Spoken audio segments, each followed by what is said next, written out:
the thoughts we have to think about the beautiful sport of America, America's pastime. That's what I call it. Nobody else does. I'm Chris Spags, joined by my good pal, the Chubster, Josh Engelman. How you doing, Josh? Not as good as Adam. Yeah, Josh just told me before we came on the air, our boy Adam shipped my money, shipped my modem, whatever nicknames you want to give him. Just won the big tournament this morning, up 50K. So congrats, Adam. Very smart guy who tied for second as well. Oh, here you go. So it's really rubbing in everybody's faces. Yeah. So bad luck not having the deeper dive today. Then he's too busy winning. Yeah. Too busy. So he's very much shipping that money today. Yeah, he's in a bathtub right now, filled with both guacamole and large bills. So good for Adam, but rooting for him. But hey, you know what? You could be next. We are using all the same information today. Well, not all the same information, but close enough to the same information to have you be that person winning today. And you could be winning also on Yahoo Daily Fantasy. Yahoo Sports presenting this show today. So thank you for Yahoo supporting, of course, another DFS provider doing the similar format to DraftKings where you do have two pitchers on there. So go check it out. Support Yahoo. Support the people that support our show because it helps us keep the lights on. Any Yahoo thoughts you want to chime in while we're just giving them the quickie, like, hey, Yahoo, cool guys? No, they're great. I'm playing there tonight. I'm kind of excited about it. I'll be playing there pretty regularly moving forward. I think it's the best place to start if you're playing on a given day. It's going to be softer competition. They're going to have a tournament with no management fee. You can't really beat not having to pay any fee to be in that tournament. We'll be touching on it regularly. Tomorrow we will have a Yahoo specific article. We will have a Yahoo specific strategy show, breaking it all down. But no, it's going to be a big part for us. They are front and center for us now.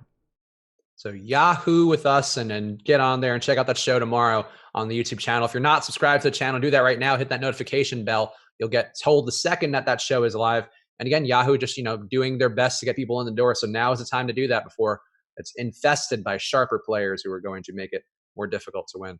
I'll drop a link for everybody into chat right now if you want to go check them out. If you do go to check them out, please check them out through the link that I just provided. That is more helpful to us than anything else that you could possibly do when it comes to Yahoo.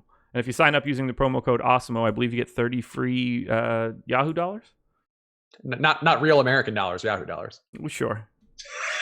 You can cash them in for Mickey Mouse ears at the gift shop. Right, it's like camel cash. So we got though obviously that's enough for the Yahoo plug. We got everything in lineup wise. So this has been great. I haven't mentioned this on the show with you, but lineups coming in real nice and early this year, which is just more relaxing as a host. I couldn't be happier, man. All we're waiting on is the Padres, right? Yeah, it's so fulfilling. And they probably won't be changing much, but I guess we'll find out. But yeah, Padres are the only lineup not out yet. Everything else is in, so we can talk about things wholly. And we'll go game by game since there wasn't a deeper dive today due to the aforementioned Adam rubbing money on himself in the bathtub. We're going to go through that. You want to hit on weather concerns first? We do have a little bit of a weather delay, I guess, for this Cubs game with the Pirates. Is this one you're worried about at all? Or do you assume it goes off without a hitch? I'm going to be honest with you. I have not looked at it. I'm going to pull it up right now. I was just about to grab ownership. Since they moved it, I think that will be fine, and it's not going to be any real issue. It's not taking me off of anything. Okay, yeah, I'm playing it as it is for now. I don't see any reason to. I feel like, again, I don't know if this is actually true, but I feel like maybe Jake said it, so I'll blame Jake if it's not true. I feel like once you get to know that it's in a delay early enough, it seems like it's under control, and I think that would be my hope for this one, because I do like this game a bit. Yeah, I don't think that it impacts any of the pitching options, so your only worry is if you don't get all of it in, and I'm not worried about that at all. Yeah. All right. That seems fair, and I won't make a joke. Let's go to the first game on the slate. The team with the biggest total on the slate, the Toronto Blue Jays going into a game with the Red Sox. Not the Blue Jays having the highest total. The Red Sox have the highest total on the slate. I think the Red Sox look strong here. Aaron Sanchez, not a guy who jumps off the page as somebody you want to target, but that run total does seem like it's hard to ignore. Eovaldi going to have some ownership on the other side, though. I guess did that come down a little? Oh no, you know what? I mispasted. I pasted the projections into the ownership thing on Excel. So give me your thoughts on this game while I fix that. Sure. Let me hop back to it here. I don't anticipate being as heavy on the Red Sox as the public. Just seems like a natural spot for me to come in a little bit lower.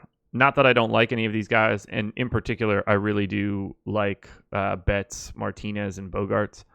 But they're garnering a little bit more ownership than I'm really comfortable going to. Generally speaking, talent wins out for me. But I also do want to leverage myself a little bit against the field. So for now, we're at like 15% aggregate on FanDuel, 16% on DraftKings. I think that's probably just a hair too high, but ultimately I'm going to be in like the 10 to 12 range. So I think the one way which I feel you could pivot off of there a little bit is going to Swihart. Swihart's hitting really well to start the year, and I think the catcher position probably helps. Under 10% ownership projected for him on DraftKings right now.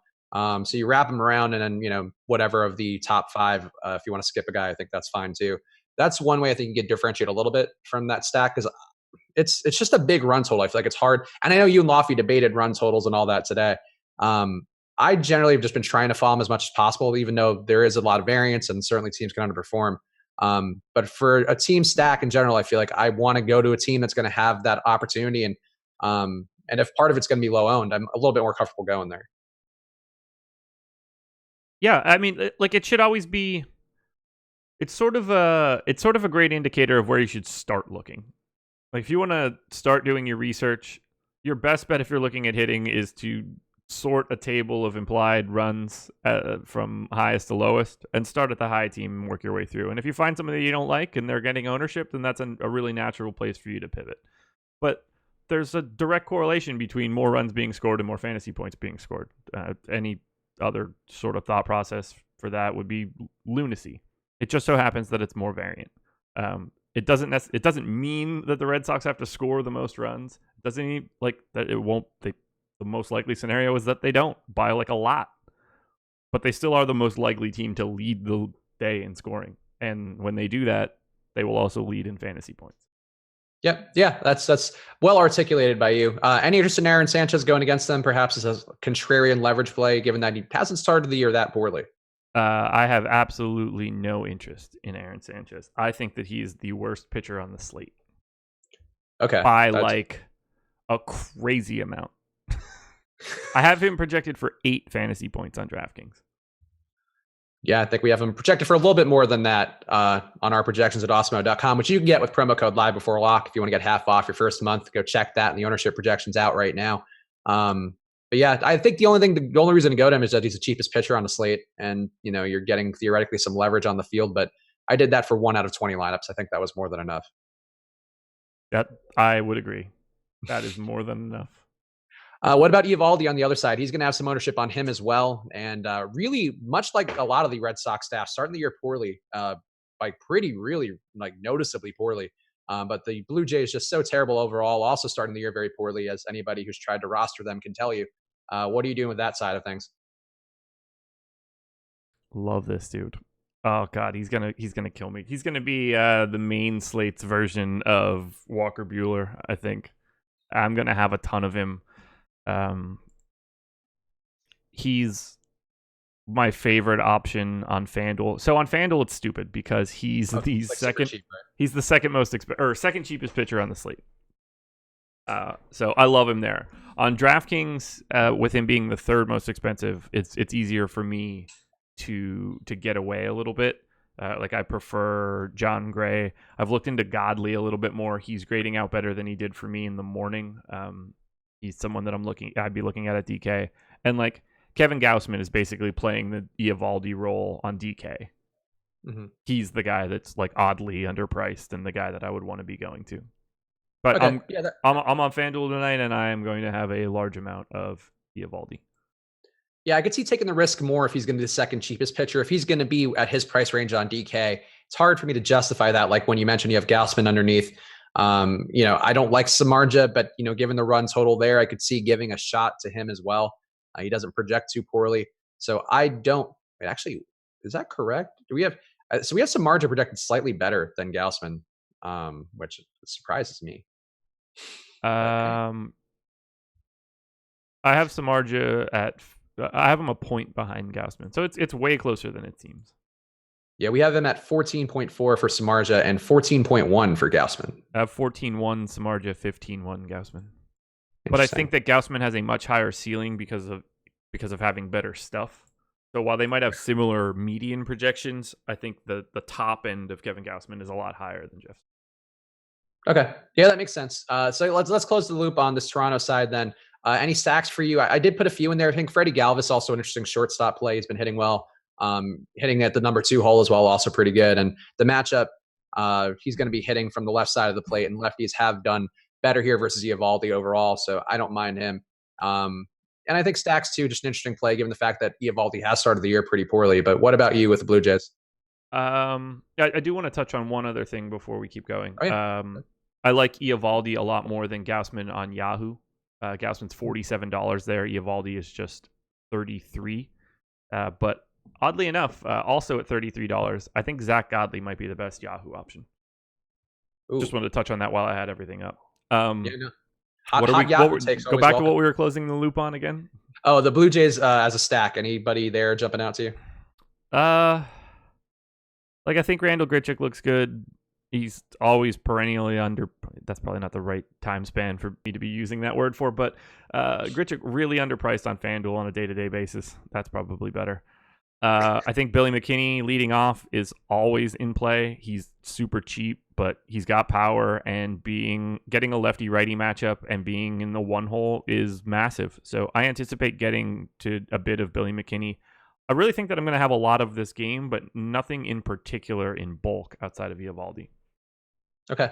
That closes the loop on that one. Let's go on to the much discussed Kevin Gausman going into a matchup with the Mets here. The Mets have been playing pretty well to start the year, still striking out a good amount, but Pete Alonso is kind of nasty. I like him overall as a player. He did well for me at like 6% ownership the other day, so I might be a little biased.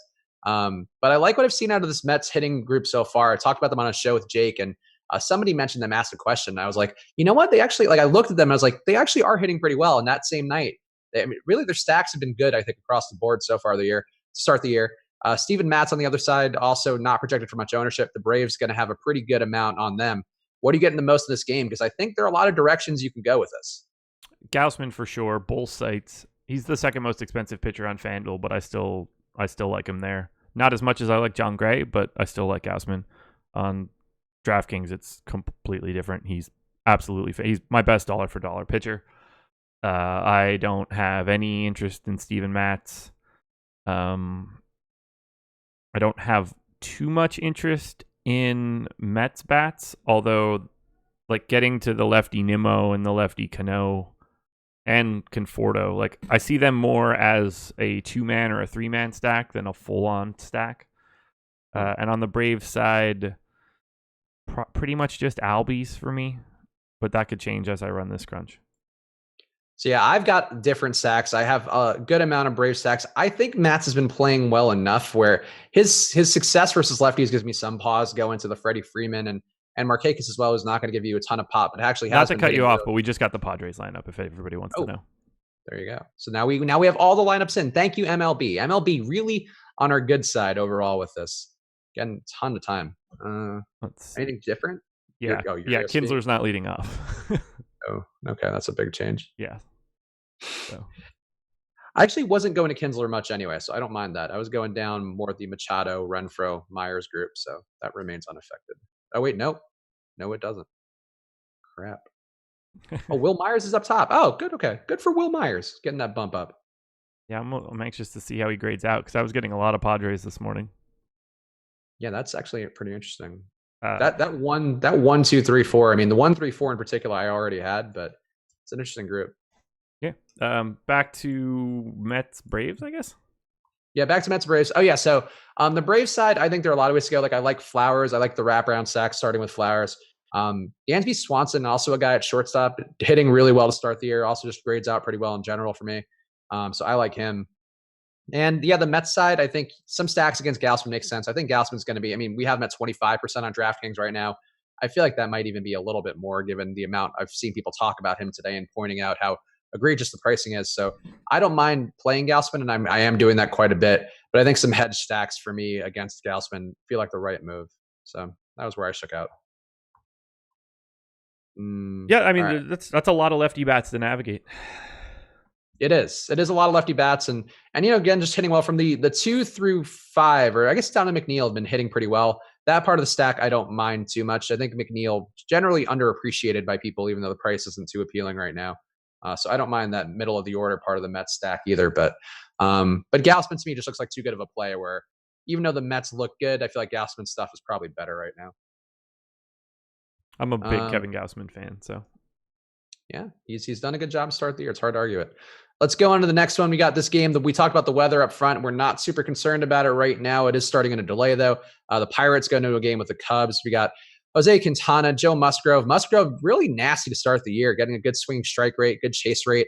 On the other side, Jose Quintana starting terribly, but the run total does support the Cubs here.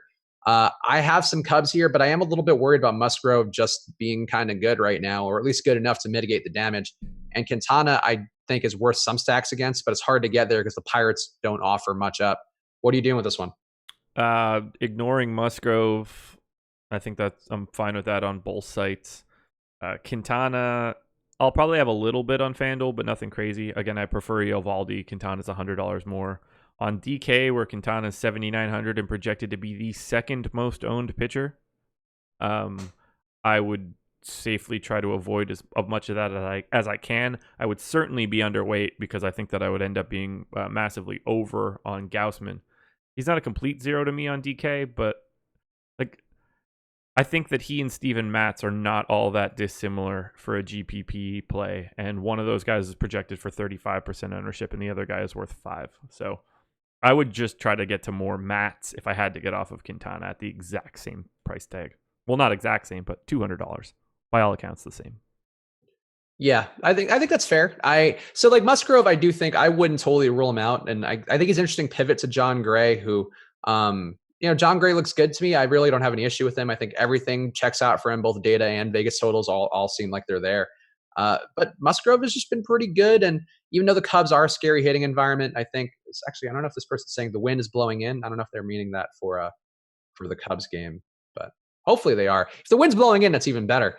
But overall, I just think Musgrove looks pretty good. And really the fact that jumped out to me, he's got a 15.3% swinging strike rate to start the year, 37.7% chase rate, both of which are, I think, the highest on the slate. So he is starting pretty well. And if anybody can get past the Cubs right now, I think Musgrove's stuff is good enough to get there. So I'm not a big believer in his stuff. Okay. He's not like, his numbers aren't even that far. Like they're better than his career numbers, but his career number is still 11.7, 36.1 chase rate. Like he's a good pitcher. He's better than people give him credit for. He's a better pitcher than he is a DFS scorer.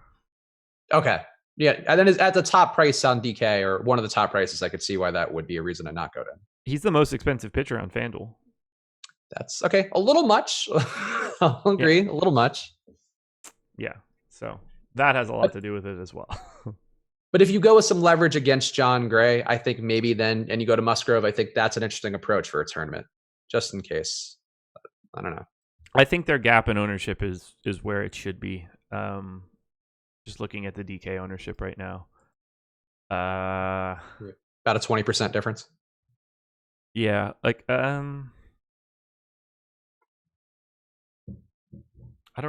don't have a natural pivot that I like. It's a weird slate. It's a lot of just like across the board. So like I haven't been playing every single slate because on the West Coast the early slates are impossible, and when there are NBA slates where I'm not hosting a show, I'm usually not playing MLB. But this is my favorite slate of the year so far, the ones I've played. So if you want to qualify that, I think it's interesting. There's a lot of ways to approach it, and I think some of the pitchers that people are avoiding or going to might be a little bit foolish, and we'll talk about one at the end of this. But let's go into the next game so we can close this stuff out and take some questions. Sure. And get to dongs. We need to get. This has been a tough run, man, for the dongs. Unless the sheet hasn't been updated properly, which I assume it would be if people were actually correct. I have no idea. We have not been doing the best. It's upsetting. I feel like I haven't made a pick in forever. Well, let's see. The last time. Oh, also the sheet doesn't seem to be working for whoever entered it last. It will break if the zeros aren't leading, or if there's not a number leading the name. Okay. I'll fix that issue. Okay. Also, who did the show yesterday or Tuesday, Wednesday? Today's Wednesday. I don't know. Well, either way, Tuesday and Wednesday are not filled in, so I don't even know. I didn't do the shows. I did the NBA shows. I did it Tuesday. So you know what? I just put it in the wrong field because whoever did it Monday didn't fill it in. There we go. That's probably me. In fact, it's 100% me. Don't even know who I picked. You bastard. I'm just giving you zeros. I mean, they didn't go yard. It's been a tough run. Hey, let's do this game. Let's do the God damn it. It's very frustrating. Padres, and there could be a home run in this game. I don't mind it. Padres and the Diamondbacks. Diamondbacks have a 4.7 implied run total. Padres 4.3. Got Pedro Avila debuting, and I'm not going to him at all. His stuff didn't seem that good. I heard you guys talk about him on the strategy show, and I think basically said he's like an average pitcher. I don't know if your stance has changed, but that's sort of where he shakes out to me. Stacking against him is a pretty interesting idea. The Diamondbacks hitting pretty well to start the year, going against righties. And I didn't get to Godley at all. I have more San Diego than I have Godley. I don't think I have any Godley at all, actually. So that's where I stand with it. What about you? I'm about to run my crunch, but I have no interest. Well, I can't even play that Avila guy. He's not a part of the FanDuel slate. Right. But I anticipate getting quite a bit of Godley here. We're about to find out. Oh, yeah, we do have all of the dong picks end up in tweets. So we do have that sort of good point. Archive. I do like keeping a record of knowing how many times we've picked people and then they let us down. That's always fun to me. Chris Davis let me down the other day, and then, of course, proceeded to hit, 2 home runs today? 3? He did indeed. I wasted 70-something% of him today. Good job. Yeah. I had I think I had 80 equal amounts of Walker Buehler, and he ate it big time. So now the important thing is you love. When you love hard. Yeah, that's what it is. What about Padres? I mean, yeah, no Avila. Any Diamondback stack interest? Let's find out. And just click calculate. I can give you an answer quickly as I see it. The answer is no. Through 30-something lineups, they're the only team. They're one of 2 teams that has not shown up yet. Padres at the top. So I guess we'll want to get into that. Yeah, wasn't it on the top for you this morning too? I feel like I heard they were indeed. Oh. Okay, yeah. So I like Dyson. To me, is pretty interesting in hitting the leadoff spot. I think Peralta, Adam Jones, also I think in a good spot here versus Avila. I think really loading up here against Avila to start. I mean, it's his first start. He doesn't seem like he has had enough experience where he's going to be really ready for a team. Is also hitting pretty well to start the year. So stacking against Avila is a pretty good approach to me, and not a ton of ownership on anybody besides Peralta. Peralta going to be 18%. Everybody else underneath that on DraftKings. Which Padres are you getting the most of? Why are they coming up so much for you? Let's talk about it. I don't know. We got to wait till it's finished crunching. I don't know. How long is it taking to crunch? I crunch 250 lineups. That's just crunch 1. Oh my God. Crunch harder. You're not putting enough effort in. Make the hamster go faster. I got to crunch out 350 lineups right now. It doesn't happen immediately. Crunchy boy. One day it will, and that'll be great. Yeah, I mean, it's pretty quick since it's a 5-game slate, but let's find out. Machado and Will Myers are the top 2 in the crunch so far. So just in case anybody wants to be absolutely shocked that the best hitter on the team and the leadoff hitter are showing up. Get some Hunter Renfroe in there too. He's a good hitter. Alrighty. So upload template is downloaded. Yeah, you get it? Upload, download. Great job. That's the kind of humor you come here for. That's what Yahoo's paying for. Yeah. 155. So I need to change my number of lineups and export. This is great radio, but I'm getting to where we need to be. And then I don't have to do anything else after this. Sean V. Okay. Sean V is saying D-backs are cold. Why the hell would anyone stack them? To start the year, they are actually doing they have an isolated power of 221. They're getting, not striking out a ton, 21.4% K rate, which, is still under the average for the league. Creating runs, WRC plus 107. So they're fine. I don't know why you're saying they're cold. They are not cold. Because they played 1.5 cold games in a row, and that means that's what they'll be forever. That's the Sean V take, right? Sorry, buddy. But you got to have give at least 2 weeks, or like 1 week even of sample size. No, there's no such thing as samples to Sean V. Unless it's on the road in the sunlight on a Tuesday or something, then that sample is big enough. There have been 5 at-bats about a guy who ate Chipotle for lunch, and that's been tracked somewhere. Yeah. Sean V will be on that. Yeah, Sean V will find correlation in anything, except for the stuff that matters most. Well, anyway, the Padres side, I'm with you on those guys. I think it's a good approach to go to them. They all also are hitting well to start the year. Maybe they haven't hit well in the last 2 days. It could have taken a turn, I guess, on my sheet, which I've not accounted for, but I'm okay with the. So I don't have really any exposure to the Diamondbacks outside of Wilmer Flores. Okay. And he is $2,200 hitting second for the Diamondbacks as a second baseman, so that just becomes a pretty natural one-off second base option. He's also terrible against righties. Yep, that all checks out to me, and I support that. Yeah, Wilmer Flores is my least favorite part of that stack, but the top four, I think, besides that, interesting. I have massive amounts of the Padres. 41% Will Myers, 29% Hosmer, 34% Machado. All those guys are at like 11 to 14 on FanDuel. And that's just too cheap for those guys. They're easy to stack, first base, third base, outfield. They all have pop. Hosmer gets a righty. Will Myers gets the benefit of as many plate appearances as anybody else will get from the Padres. So, yeah, I'm a little surprised they're as not popular as they are, but that makes me happy. And if I would have looked at this a little bit, I would have noticed that this was going to happen. Also, just to circle back for 1 second, because we did just give Sean B a good razzing, as people in the live chat are pointing out. Sean V also did the last time that I recall, did go very heavily in on Jose Quintana and how he had great splits at Brewer Park. And that did not go well for Jose Quintana. So that's Sean V. No. It's not easy when people remember your picks, Sean V. Remember that. Well, it's so hard to be so confident about things in baseball because you're just wrong constantly. I don't mean that is not a directed you. That is just a general you. Anytime you say something with confidence in baseball, you have to know that more often than not, you're wrong. You will show up like worse than coin flips. Like, I don't even believe that much in the D-backs, but now I really want them to go off because of him being so patronizing. Like, don't do that. You're not you're right. Like most people, you're right half the time. That's why Vegas can build casinos, because even if you're right half the time in baseball, I'd be a millionaire. just funny, but it's okay. Sean V, I still adore you. It's just you're a funny guy sometimes. No, I'm happy you're here because you're here without fail constantly, and that's what we're here. Well, with a lot of fail, but well played there. Well played. But anyway, let's get on to the last. Speaking of fail, this game here with the Rockies and the Giants. Awesemo.com's roast of Sean V presented by Yahoo Sports. Sean V, that's right. Sean V did say don't play Snell today. That Snell had like 50 fantasy. Yeah, I think he went for 80 on FanDuel. Oh, what a character! We got to do dong picks. You roast the ones you love.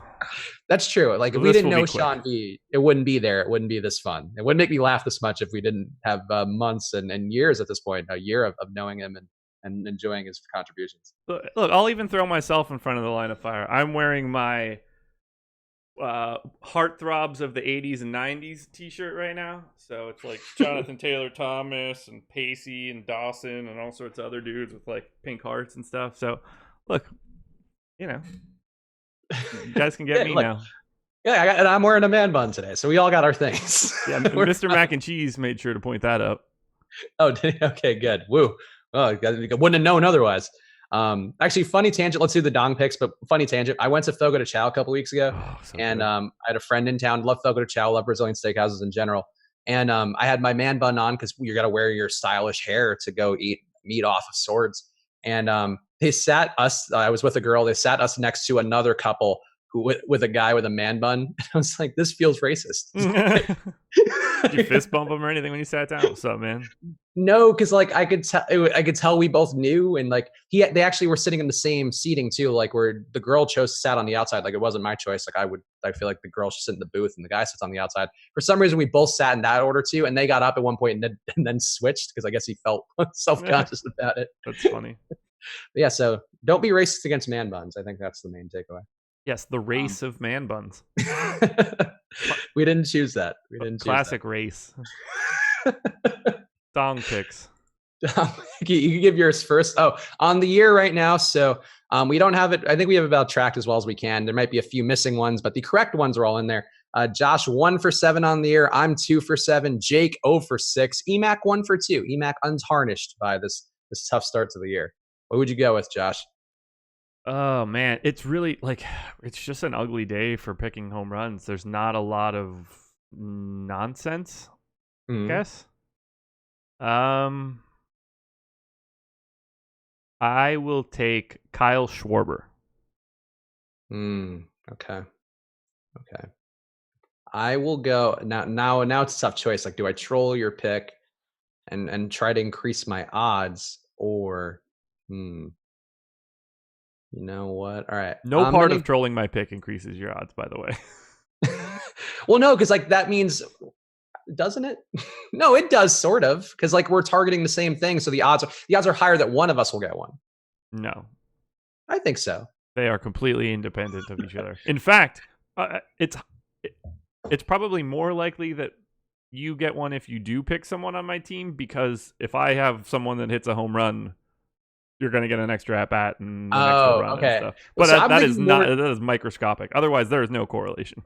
I'm thinking more in terms of like the Vegas total, where like let's say you're spinning in roulette and then you land on 23 and I have 22 next, like, or I guess that would be, those are completely independent of each other. If you're spinning two balls at the same time, if you're spinning multiple plates like Red Panda in the halftime games of the Bulls, that's how that would work, I think.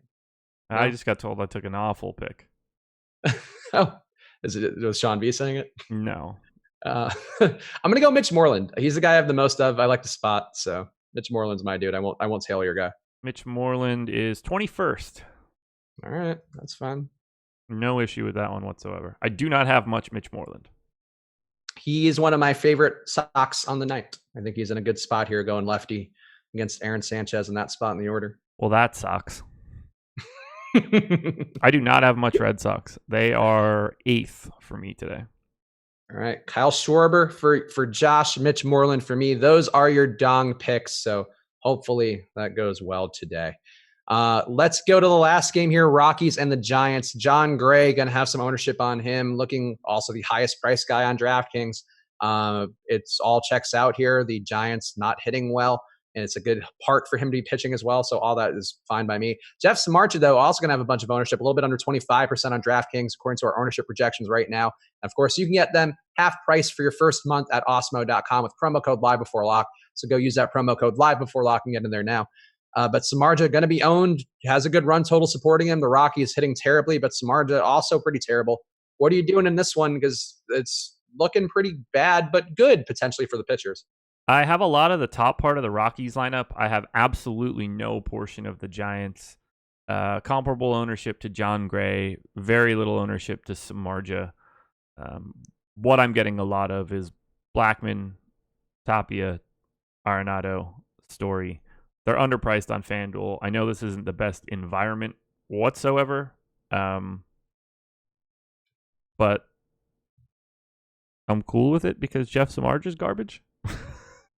Yeah, no, I agree. I put in one or two Samardzijas just as a Gaussman pivot, and because they're at the same price on DraftKings, and I think hedging with, I mean, Blackmon as a one-off is pretty appealing with the lefty matchup. Samardzija really bad versus lefties, and yeah, but stacking it up too, like I don't really like really nobody's hitting home runs for the Rockies right now, which is a little bit strange besides Trevor Story and I guess Mark Reynolds being in the lineup too gives him a little more home run power, but nobody doing it for him. So yeah, I don't hate going to Samardzija just because the Rockies are hitting so poorly, but eventually that could turn around, and a guy like Samardzija certainly could be the one to bring it out. He's so bad.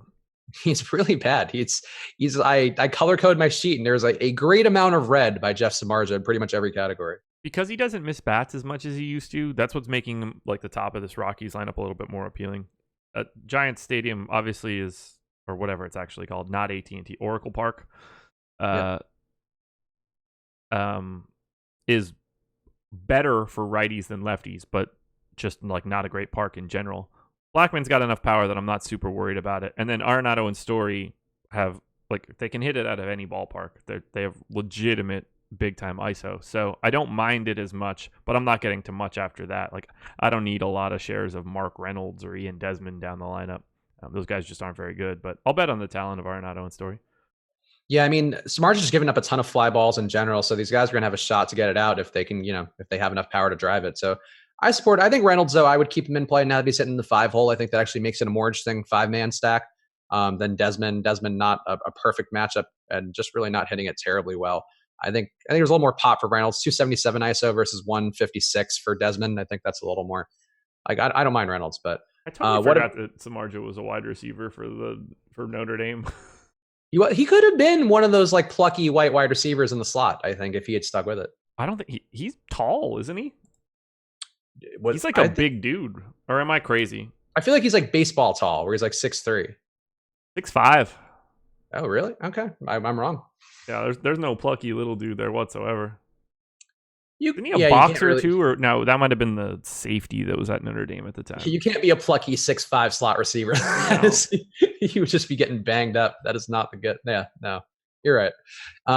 What about John Gray? John Gray, I have a good amount of. I did pivot off him a little bit because he's going to be one of the higher owned pitchers on the slate, and I think there's some risk, I guess, just in general because it's baseball. What about you and John Gray? And I guess, are you going with any Giants against them? 0 Giants. I have 1% Joe Panic, and that's it. I do have 27% John Gray, which is slightly north of the field. He's just got really nice upside and a really safe ballpark. I couldn't imagine fading him in this spot. He grades out as my best pitcher. I'm just relatively neutral on most of the pitching tonight on FanDuel. It's really difficult to separate everybody, but I think Gray's ceiling is the highest, and he's in the most advantageous matchup. Yeah, that's basically where it shook out to me. Where I like Musgrove, and I kind of wanted to get there because they're only $300 apart on DraftKings, but a much more ownership apart in terms of what they're projected for right now. But Gray he just looks better. The matchup is a much better one. And I think if Musgrove has an okay day, it's not going to be because he whiffed a bunch of Cubs. It's going to be because he stuck in there long enough and pitched probably 7 innings of good ball. Whereas John Gray can give up a home run to Brandon Belt. Brandon Belt to me looks pretty interesting as a one-off, but he's not going to I don't think he's going to ruin John Gray's day just because there's so much bad hitting on that side. Very true. All right, so we covered everything. Let's see. We got any questions here? Baseball tall. There's so many tall pitchers. No, tall pitchers, yes, but I don't even know what I meant by baseball tall. That's fair. You're completely right. This is the Red Sox breakout game. Any questions? Also, to Chow stories. What story? Oh, what stories? Stick to Fuga de Chow stories instead of baseball tall stories. I could do both. Hitters aren't usually tall, or outfielders, but I guess pitchers can get very tall, so that wasn't the most relevant. Fine, got to fill an hour somehow, Jess. I couldn't agree more, man. That's why I told you that I wanted to start this at 6:05, and you were like, "We can just start now." And here we are at 6:40, and we're just like, "Oh yeah, cool. We talked about everything, and we have 25 minutes to go." Wonder who saw this one coming and articulated the entire part of it. The good news, Josh, is we have Sean V here to continue providing content. Sean V, Gray has some kind of mental block versus the Giants. He's been bad 3 years in a row against the Giants. Let's find out how true that is. So let's see. Let's check the data on mental blocks. I hope that this is just utter nonsense. So it's going to be so much fun. So let's look up Sean. Let's look up Sean V. Who are we looking up? John Gray. Yep. Okay. Let's hit the splits database on Fangraphs. I'm excited. Sean V, you could be third mic one of these days. You take a razzing well and you keep offering, keep coming. All right. Sean V's a fighter. Last 3 years, right? Well, I can do past 3 calendar years with the opponent, San Francisco Giants. I think I have what I need. Now we can aggregate that. So where do I do career? Okay, so he's thrown 26 innings. Oh, big sample. Wait, that can't be right. Nope, that is apparently is that really right? Yeah, 26 innings. 25 strikeouts, 13 walks, a 349 WOBA against. So 8.5 Ks per 9, 4.5 walks. 3.69 xFIP, which is lower than what Steamer projects him for the season. Oh, okay. So he might be a little unlucky, if anything, and due for some positive regression. 369 BABIP. Yeah, he's a little. He's given up 35% hard contact and 27% line drive rate. But oh no! Oh, Sean just busted out ERA. Yeah. He just went with earned run average up in your face. Oh my God. Yeah, no, he's been again. He's played 26. He's thrown 26 innings. This Giants team looking a little bit different than it used to. Yeah. The San Francisco lineup's really bad. I mean, to me, it's the same reason you're playing Eovaldi today. Eovaldi looks like a terrible pitcher this year and doesn't have the same upside as John Gray does in general with strikeouts and all that. But Eovaldi gets the Blue Jays, so I'm okay playing Eovaldi. And for the same reason, I would have no issue playing John Gray, even if you think he does struggle a little versus the Giants historically, which doesn't seem like it's on paper. 11.74 ERA in 2 starts at AT&T Park. Well, now it's Oracle Park. So how does that change it? Does that matter if they change the name of the park? Oh, because true. that's about as relevant as ERA in 2 starts. He's going to have amazing splits at Oracle Park, but AT&T got him because he was always a big T-Mobile guy. Oh, Sean V. How are you going to bring ERA to this show? Have we done that? Like, you heard us do this for a year. He's going to be like, he's had a lot of losses. 2-game ERA. This will get him. Nothing else convinced them, but 2 games worth of ERA. This will be the thing that makes them flip. Yeah, I think a win-loss record would be the one fun one to throw in. He's been 0-4 in his last 4 starts. Yeah. Doesn't matter that they were 1-0 games. I guess so just so we're not just being jerks for no reason. ERA generally not. It's more of an outcome that isn't related to the actual impact of a pitcher. So that's one to not necessarily look at. And wins and losses would be that, but 10 times more so, because you're just not really a part of that process. Question from Tickly Fingers. What are you guys doing at second base on DK? It's pretty ugly. If you were playing DK tonight, Josh, what would you be looking at for second baseman? Let me pull it up. Second base.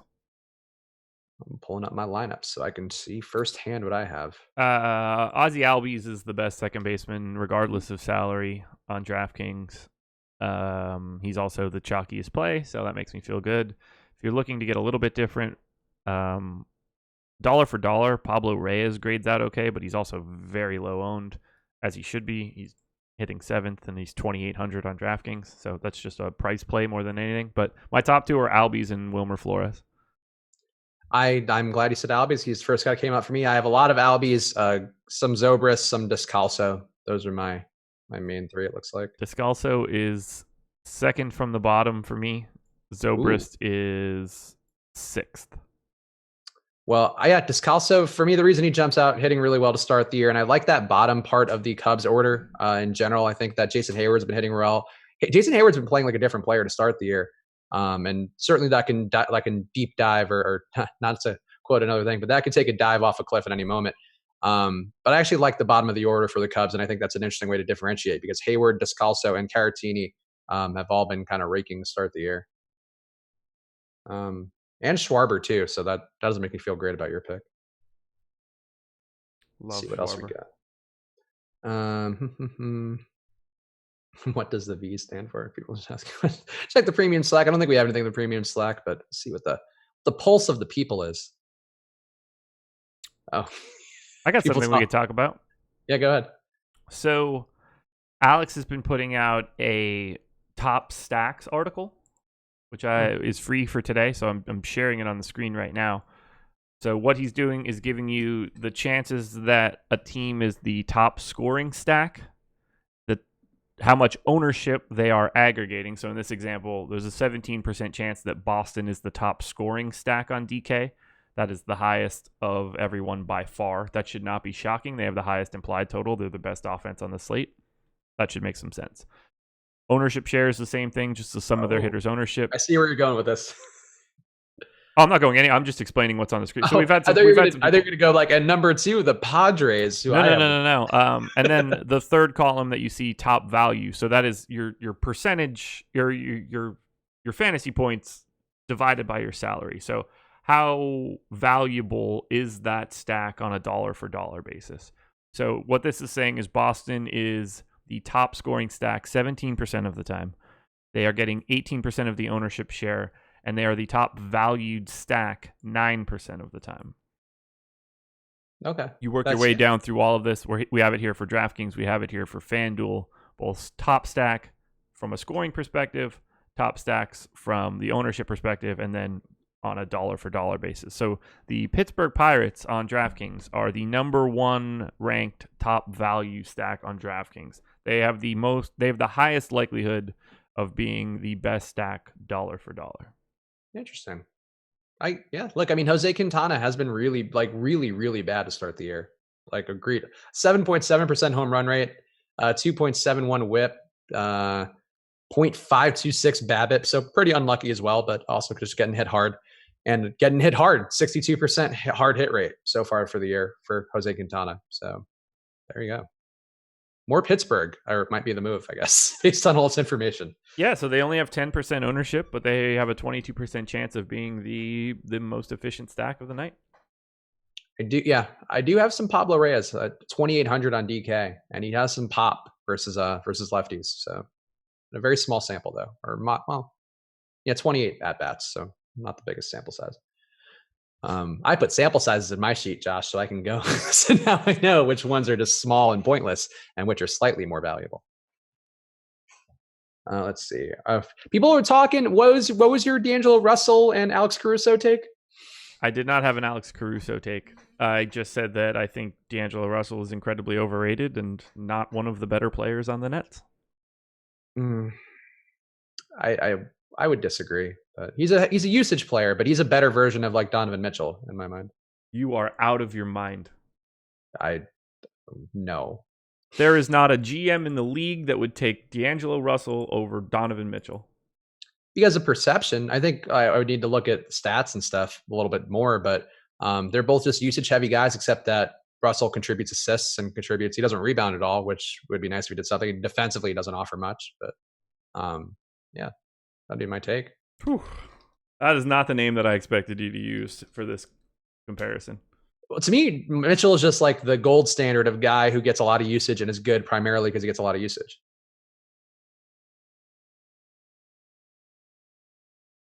Like Devin Booker at least has even gotten more efficient. Though he has a couple years on Mitchell, but like he's getting more efficient. Like I know it's a different sport, but we're here. We got time. Yeah. Booker is like a way better offensive version of Russell, but a somehow worse defensive version. Weird. Hold on. I'm trying to see if I go to last night's slate to see where Brooklyn was. The Donovan Mitchell comparison is really crazy to me. They are not even in the same ballpark. Why? They're both 30% usage rate guys who, that's most of their value. Yeah, except for one of them is efficient and solid on defense, and the other is inefficient and a train wreck on defense. So Russell, 32% usage on the year, shooting 43% is not great, but he's a high usage guy. I don't expect otherwise. Where's Mitchell? The thing is, Mitchell might not be on the sheet because, crap.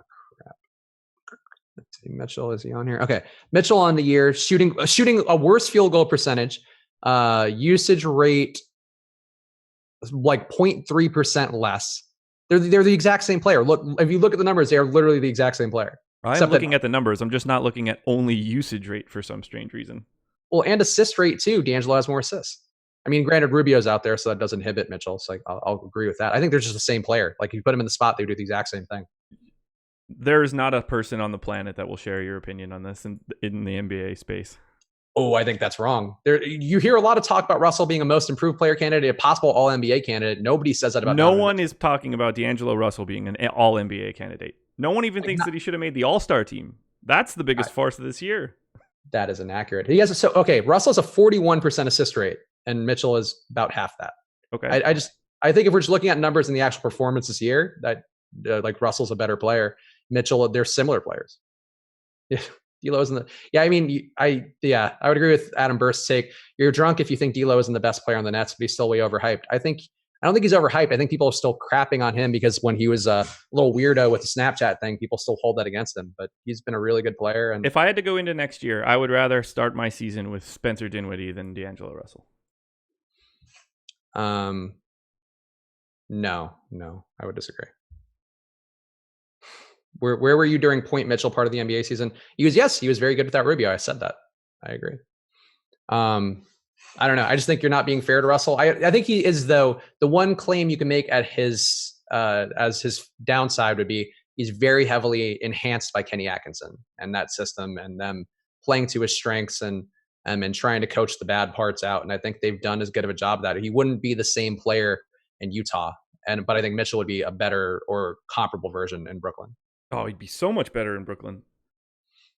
Russell does a lot of the things that nobody wants anybody to do anymore. A lot of mid-range shots, never gets to the free throw line, throws up a lot of ugly floater range stuff, and is bad at defense. He's turning him. He would have been really good in 1996. Yeah, I think the thing to me is like there's a certain DNA you have to be a player who can just like afford to handle that much usage, and that's sort of where Mitchell and Russell both shake out, as they're strong enough to handle when it's a bad night and you shoot 1 for 20, like you're going to go back the next night and shoot 20 times again. I Yeah, think so that's sort of that does not make a good player. That just makes a guy that doesn't understand what he should be doing on the floor. I think D'Angelo Russell is like a really bad version of whoever can be that. I think if they're shooting the same field goal percentage and Russell's assisting more, like I don't think you can say that. I don't know. I just don't think it's that they're that different of a play. But you can agree to disagree. There's probably some analytics takes that it might give There the are. answer Those are more the ones sense. that I'm going with. Well, I mean, yeah. Massive difference in player impact plus minus. Plus minus, I don't necessarily hold a lot of value in, but offensive rating and defensive rating, But I'd be more usage curious rate about. and field goal percentage are the ones we're going to be going for here. Well, because those are the ones that like are showing what they're handling. I mean, assist rate to me is what matters more. But I think the fact they're shooting the same amount with a similar amount of volume means they're a comparable player, but one's assisting more because he has more opportunity and time with the ball. I do not agree with your take whatsoever. And I don't agree with yours. I think one guy drove his team into the playoffs, or was a big part of his team being in the playoffs, and the other guy is a cog in a machine that got into the playoffs. And I think Mitchell is more the latter. Let's settle this. Josh versus D'Angelo Russell, game to 11. I think that's fair. I can referee and give you some guidance as a televised one-on-one expert. Josh doesn't watch basketball. He reads Popcorn Machine and thinks he knows what the hell he's talking about. Yep, that's it. You got me. Maybe, maybe D'Angelo Russell is the prototype of everybody that's ever existed in that sort of form. He's what, like a glorified garbagey Steve Francis? This is what we're talking about. High usage guys that are not efficient. He's like Russell Westbrook this year. Bad. I guess I just don't view that as bad, because the results are what matters ultimately. And like, he got his team into the playoffs and they were not anywhere close. That's the thing. He didn't get his team into the playoffs. The fact that he has good teammates got him into the playoffs. He's just the guy that shoots the ball the most. They are not comparable to talent. Yeah. He's not as good as Devin Booker. Devin Booker does the exact same thing. There's another person that every person in the league would take before they took D'Angelo Russell. I think it's a different discussion too, because we're just basically talking about guys who are the same version to me of like the same player. Like, I think if you were to scout them and to break them down and look at like numbers versus numbers of like Booker versus Mitchell versus Russell, they're the same dude for the most part. Like, it's gonna be a little different, but they're fundamentally the same player, just in different situations and different, whatever. It's a different show, different time to discuss this. Homeless man is Iverson. I don't know about that. All right, let's go back to questions here in the YouTube chat. And of course, if you need anything else last minute, use the promo code live before lock on awesemo.com. Get half off that first month there. We are going to have late slate content as well, so go check that out. Ownership projections will be updated for all of that. So go get in there, get the projections, get the ownership projections. Use it all now. No good questions. People just want to talk about Russell in the chat. All right, what are you getting crunch-wise on FanDuel? What are the ones that are coming up the most for you now that we are just a few minutes away from lock? Yeah, Padres, Rockies, Blue Jays are my top 3 stacks on FanDuel, although Blue Jays are pretty close to Mets and Cubs. Biggest fades for me are going to be the Red Sox and the Braves, so unfortunately I'm cheering against myself on that one. The only team that I really have nothing of would be the Giants.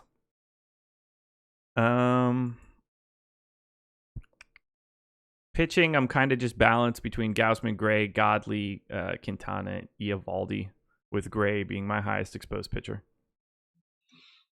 Okay, yeah, that all seems fine to me, and obviously I haven't changed anything. Mine was mostly done before the show, so you know all of our takes. So if you have any questions now, drop in the YouTube chat, any of the premium Slack as well, drop them in there. Let's see. Oh, here we go. Got a question from Sir Legend 7777. I might have counted too many or too little sevens there. Hosmer and Swanson, or Benintendi and Jang Ho Gong, I think is how we're supposed to pronounce it. God, either ors in MLB are impossible. What are the all 4 names again? Hosmer, Swanson, Benintendi, and Jung Ho Kang for DK single entry GPP.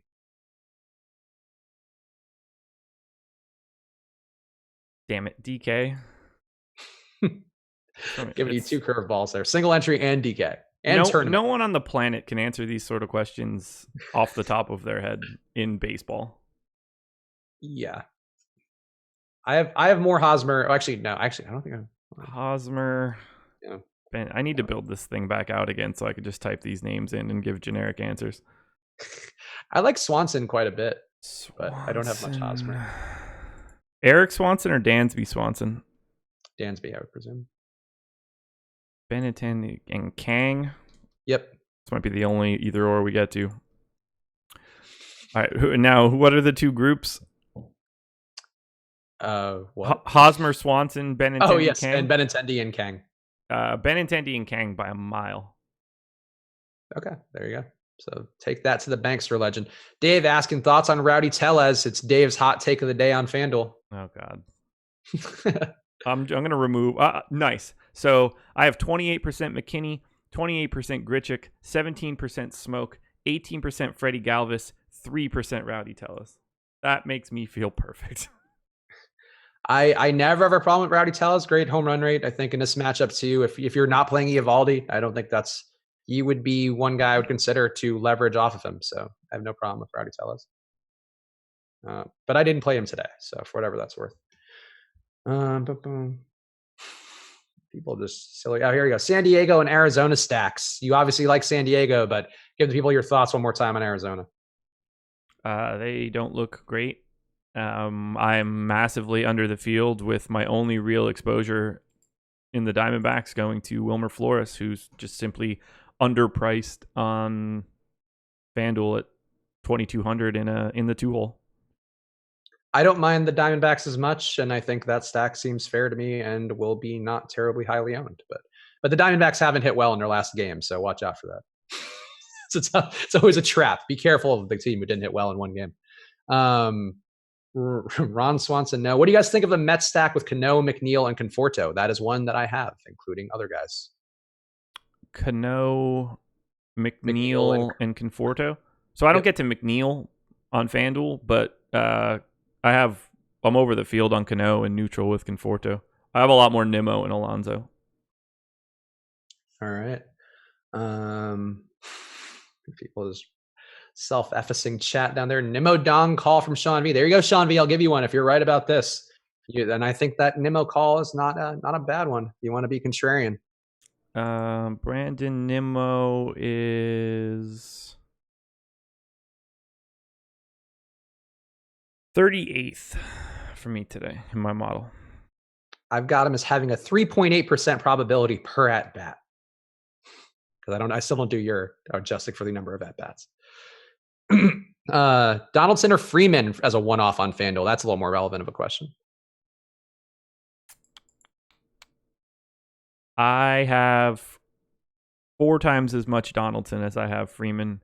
They have the exact same projection for me, but I think Donaldson gets to a ceiling a little bit more often, and he's $1,100 cheaper. I would say that so like the lefty matchup is not the best. Matt's is noticeably better versus lefties than versus righties. So I would take Freeman just despite that, but I hate it. I don't like both sides. I have a lot of Donaldson and I don't love it. I'd rather have Freeman, but lefty thing. Let's go to YouTube chat. When playing baseball cash, are stacks still optimal? Yeah, that's cool. Okay. They don't you can get by without going as crazy, and you don't have to go like 4-4 or anything like that because you're just trying to cross a threshold. But I would at least have one big stack in any cash lineup. Is this a 710 one or 705? I assume 705, but I have no idea. Nope. Got 5 more minutes. 710. All right. Get your questions in. You got 5 more minutes. Getting bonus time. Should have started at 610. Good thing we had some basketball tangents to get through. Charlie Blackman, Don call. I don't hate that. Pedro Avila will break the slate. I do hate that. I mean, he's more likely to do it than Aaron Sanchez, I think. New to baseball DFS, what happens if the Cubs Pirates game doesn't end and gets rained out? If it plays the entire thing, it counts. Or if it plays like 4.5 innings, you get the points. But if not, you get nothing. Yeah, as long as it doesn't end before the start of the 5th inning, I think we'll be good. Or what? I don't know why I said it like that. Yeah, 4.5 innings. You need to play 4.5 innings before it can be done. Yeah, but they could have 100 runs in those first 4 innings, and if the game ends before that 5th inning, then you get nothing. So that is the one risk, because I remember that did happen one time last year, and I didn't know that was the case, and that sucked. Also, Alex answering the cash question. He says, "Ooh, I like this question. Usually in cash, if you have a stack, the other person has several players from the same team, so it's almost like you're not stacking." Okay. I see what he's saying. It took me a second there. I think I might need a couple more seconds. I thought 5 innings was official game. I think it's 4.5, but it might be 5. Whatever. One of the two. Close enough. Round up. Oh, Pedro Avila struck out 17 in a game last year. Nobody talked about him. There's not much on him to get prepared, and it's Arizona. The minor league numbers are what I went on, and they weren't terribly impressive. They were fine, but I don't think Arizona's a team to go against and expect to have the best outcome. No, he doesn't miss bats like that. Let me pull it back up again because I looked at it earlier today. He had like he had a 9.8 Ks per 9 in high A last year for the Padres. That is not likely to transition the same way. You can't go back and look at like a 13 K per 9 in 2015 rookie ball. He was not missing as many bats as you would like to see as a 21-year-old in high A last year. Yeah, I wouldn't hate him. I wouldn't hate him if he were even his price. So I still would probably be close to hating him because you could pay less for Kevin Gausman, or if you want to go riskier and go to Samardzija. But I think, yeah, there's really not a reason to play him against Arizona. If you're playing the Blue Jays today, I think you go to him or somebody like that. But yeah. Arizona to me is hitting well enough where he's not a guy I want to go to at that price. Yeah, not at 7,800. Yeah, that's just silly. Got a notification here. It's like, oh no, these are just basketball questions. We'll take the basketball questions once we're locked. How good is Acuna? How good is Acuna, Braves fan, Josh? He's very good. He's very good. You're not playing much of him tonight, right? No. I am playing half the field. Okay. It's 25% owned on draft, or projected to be 25% owned on DraftKings. I like that number for him, and I think, yeah, he's a part of my Brave stacks, so I have no issue with Acuna. Way more Albies for me and Donaldson. Here's a question. Don't play blank pitcher. Which pitcher do you say don't play? The shitty ones? Aaron Sanchez, Pedro Avila, Jeff Samardzija, Joe Musgrove. Yeah, I said it. I would say Jose Quintana, even though I did play him a little bit, just because that one seems bad, and he's going to be really highly owned, apparently. Yeah, I don't have enough to say on like comparable ownership on running a DK crunch, but I don't get the sense that I would be anywhere near the 31% that we're projecting him for. I also wouldn't be anywhere near the 24% that we're projecting Samardzija for. Yeah, I agree. I'm under the field on Samardzija, and I am definitely under the field on Quintana. And I think to the fact, honestly, that Alex has the Pirates as being one of the better chances to have a value or be the best value on the slate, they give me a little more confidence as well, fading Quintana. That much ownership especially, just rather go elsewhere. Swanson, 20 DKP tonight. I do have a good amount of Dansby Swanson, so I agree. And we are locked. There we go. Boom. All right. It's me locking something. So the question, one last question on basketball, since it's not relevant to MLB, but we're clear now. D'Angelo Russell or Tony Snell? Question from the Maharishi. Clearly D'Angelo Russell. You sure? You don't want to go for the Club Trillion, Tony Snell? No, not at all. All right, that's it. Go use the promo code live before lock. Again, there's going to be night slate content on there. We have night slate content for pretty much every sport ongoing as well. So get in there. We also have NBA playoff content. If you are a person who wants to debate the finer points of D'Angelo Russell versus other ball hog guards in the league, you can do that during the playoffs and use all of our rankings and ownership projections will be out. And there'll probably be some content as well, which I have to figure out if I'm writing a column or not, but that'll be free, so that doesn't matter. But use that promo code live before lock, get half off your first month. Any parting words for the folks, Josh? Anything that you want to root for in particular? No, good luck, everybody. Go Padres. Yeah, I not as much go Padres, but go whatever home run guys we picked, who I've already forgotten. Bye, guys. Later on, everybody.